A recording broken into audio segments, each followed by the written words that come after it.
Hello everybody, welcome back to Norwich Talk for another match preview and preferred lineup video. This is in fact the final one of the season, the 2019-2020 Premier League season, a season that we're going to want to forget pretty sharpish, but we do face a colossal task in playing Manchester City tomorrow. Now, before we get into the video, there are a couple of things I want to say. One is I'd like to encourage you to subscribe to the YouTube channel. We're so close to that 1,000 subscriber mark, a long-term goal of ours on this channel here, and we're really getting close to it now, which is very, very pleasing. So if you could please subscribe, I'd be incredibly grateful. The second thing that I want to mention is that over the next couple of weeks, we are going to be releasing a mini-series entitled The Review. Now, we did this last season under slightly different conditions in the fact that Norwich City had just come up to the Premier League. We had Ben Bloom and Chris Gorham join Connor on that. However, this one's going to be a little bit different in the fact that one, I'll be hosting it, and two, we'll have various different guests coming on for the review mini-series, which I'm very much looking forward to, and we'll do our best to sort of shine a glamorous light on a fairly diabolical season for Norwich City.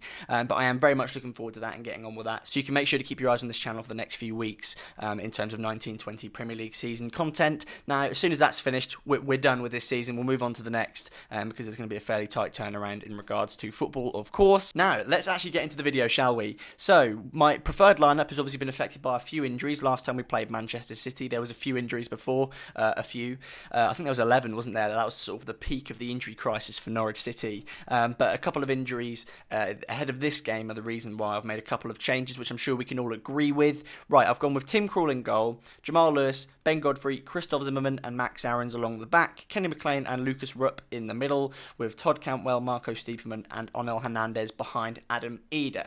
Now, that is certainly an interesting looking lineup, isn't it? If I'd have said to you that this would have been the lineup for Norwich's last game of the Premier League season earlier in the season, you probably would have called me crazy, and rightly so. You might call me crazy now, and probably rightly so as well. But in goal, we've got Tim Krul, obviously Norwich City's Player of the Season. I made a little video speaking about Norwich City's Player of the Season awards. If you want to go and check that out, where I basically just wet myself for a few minutes on how good Tim Krul is, which I'm sure we can all agree with. Along the back, I've gone with Jamal Lewis, Ben Godfrey, Christoph Zimmerman and Max Aarons. Now, three of the four are sort of regulars in there. You have to have them in, and you also have to have Christoph Zimmerman in there. Thankfully, he's back and fit. He played 45 minutes against Burnley in a game that he probably didn't enjoy too much, although it was nice to have him back. I think he's one of them cultural architects for Norwich City who is such a leader on the pitch. He's also pretty decent at football as well, but he is such a leader, and I think Norwich City have missed that since the restart, this idea of leadership perhaps. Norwich City had that before lockdown with Grant Hanley really coming through and showing his ability as a Norwich City player. This will be Christoph Zimmerman's first start in the league since the 15th of February, which was a 1-0 loss at home against Liverpool. So it's going to be interesting for him. I'm not expecting too much. He looked decent against Burnley, but much like Tim Closer against Southampton, it was his first game in quite some time. Obviously, Closer was double that time, but I wouldn't expect too much. I wouldn't also blame him if he made a few mistakes, because this is his first game of football that he started in 5 months, isn't it? And it's against Manchester City, a Manchester City team that are very hungry to win this game, in fact, but we'll get into that a little bit later in the video. In the middle, I've gone for Kenny Mclean and Lucas Rupp. Now, I had initially Lucas Rupp down on the right, but I thought I'd bring him into the middle. One, because I just don't think Vrancic will start, because Vrancic fits in a very possession-based style of football. Norwich City aren't going to play that against Manchester City. They haven't played it since the restart, and we're definitely not going to play it against Manchester City. And I've gone for Kenny Mclean in the middle, because he's sort of that ball of energy, and I think he will start, because Daniel Farke rates him quite highly. He's been poor since the restart, but everyone else has, so, you know, logically you could just change everybody else in this team, apart from Tim Krul, of course. And I think they'll sort of complement each other nicely in terms of the fact that Lucas Rupp is a bit more defensive-minded, and it'll be nice to see him in the middle where he's not. His pace isn't really relied upon where it is out wide, so to speak, sort of. I think you can sort of understand what I'm trying to say. You know, it's not the ideal midfield partnership, I'm not going to lie to you. Alex Tettey is obviously injured for this game. Obviously, I really would much rather have Alex Tettey in the middle of that park, because Norwich City can't really seem to play without him. Hopefully we'll be able to do that next season. You look at players like Jacob Sorensen coming in. Make sure you can check out my video on him as well if you want to be a bit more informed on him. And hopefully he can come in next season and play, you know, sort of take the reins in terms of that defensive midfield position. Now, I think he's a slightly different player to Alex Tettey in terms of the way he plays. I think he's a bit more athletic, but that comes with being 12 years younger than your predecessor. We'll call Alex Tettey. Right, so they're my thoughts on the midfield duo. You know, it's not ideal, but at the same time, you've got to do You've got to make the best with what you're given. I think that's the phrase I'll go with for that one. Now, the interesting midfield, not the midfield three, the attacking four, I'll say I've gone for is Adam Idah up front. Obviously, I want Adam Idah to start because I just want him to grab a goal in the Premier League, get a bit of momentum going forward, blah, blah, blah. We've heard it a million times before, but I'm sure you can all understand why I've put Adam Idah there. I'm sure you've all put Adam Idah in your preferred lineup as well. Now, I've gone for Todd Cantwell, Stiepermann, and Hernandez behind the striker. Hernandez needs to start because I think he looks very energetic. I think he's got a point to prove next season. You look at, Norwich City making the signings they've made recently with Pocheta, I've learned is the actual correct pronunciation.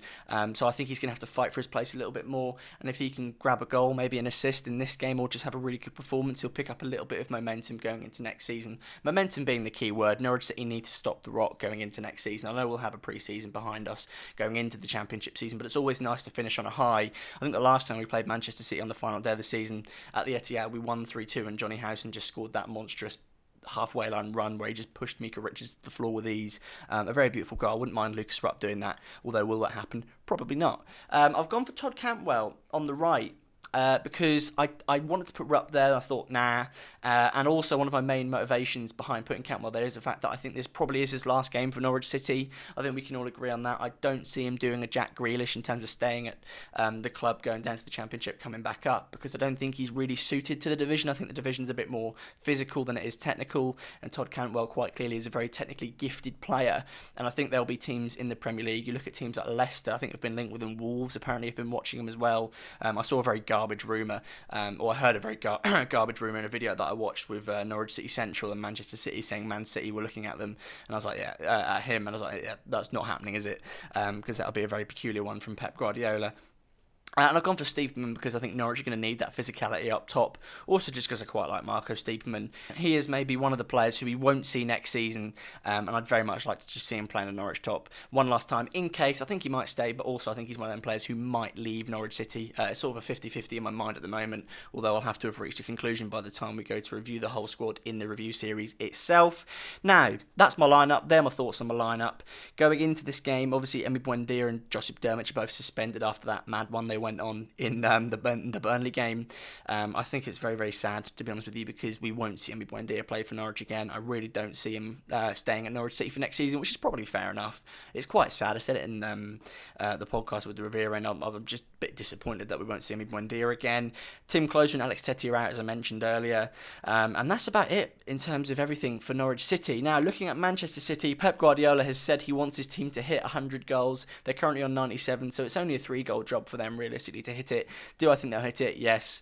Will they hit it? Yes. They're definitely going to score at least 3 goals. I'd be very, very surprised if they don't. Raheem Sterling is also chasing the Golden Boot, although he's on 19 goals, and Jamie Vardy's on 23, so I see that one as fairly unlikely, although I wouldn't be surprised if he sticks 5 past us. The player that I do actually want to win the Golden Boot is Danny Ings, because I think he's been fantastic.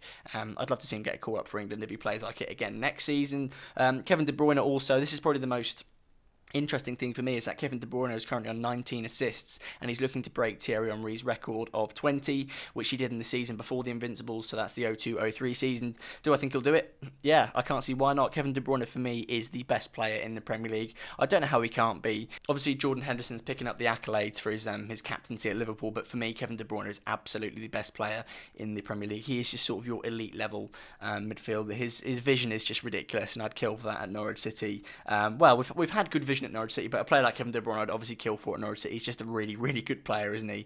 But yeah, that's about everything ahead of the game.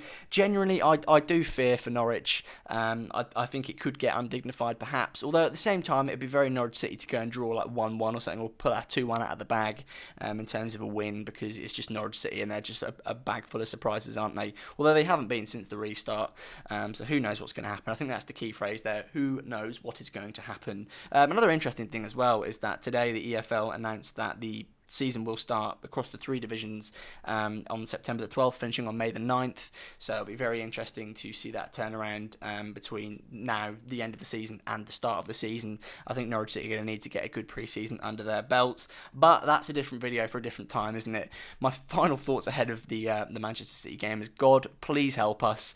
If you're up there, please help us. If you're watching, please help us. I would absolutely love Norwich City to win. I don't see it happening. I won't be too upset if it happens. fingers crossed something good happens for Norwich City. I'm very, very keen to know your thoughts in the comments down below. Hopefully you can help us get to that 1,000 subscriber mark. I'll be incredibly grateful, as well as proud. I'm really enjoying making this Norwich City content at the moment. There's some really good stuff out there in terms of Norwich City content. There's it's nice to be a part of it as well, but there really is some good fan media going around at the moment. Hopefully that can continue going into next season, the season after, and so forth. But yeah, that is my thoughts ahead of this game. Of course, very keen to know your thoughts. If you could like the video, I would be incredibly grateful. If you could subscribe to the YouTube channel, I would be equally grateful. And until next time, we'll see you again very, very soon.